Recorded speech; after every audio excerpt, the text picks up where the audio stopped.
Hi, thank you for joining me today for a discussion on the subject of how one goes about processing a dream or a vision that the Lord births within their heart. I want to reference Isaiah chapter 66, verse 7 through 9.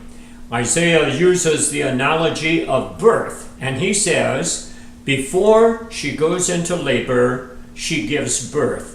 Before the pains come upon her, she delivers a son." Who has ever heard of such things? Who has ever seen such things? Can a country be born in a day, or a nation be brought forth in a moment? So Isaiah's emphasis is on the fact that God has a plan, but it will take a little time to fulfill it and to bring it to reality. I was a freshman in Bible school when the Lord gave me a very clear call to Africa. I shifted my major to missions and prepared to fulfill that call. At that time, my mission organization had 5 requirements. Number 1, you had to graduate from Bible school. Number 2, needed to be married. Number 3, you needed to serve as a senior pastor for a minimum of 2 years. And number 4, you needed to be ordained. And number 5, you needed to be 25 years of age. Well, when I graduated from Bible school, the next day, Maxine and I were married. So we had 2 of the 5 requirements met, but we were both 21. So it was going to be 4 years before we could really apply for missionary service. We decided as a couple to take that call, that passion for missions, and tuck it away in our hearts and concentrate on the ministry of pastoral work which the Lord would place us in. So when I was ordained years later in April, and I turned 25 in June, we applied for missionary service and we were accepted. Our pastoral friends said, "Jerry and Maxine, we didn't know that you were interested in missions."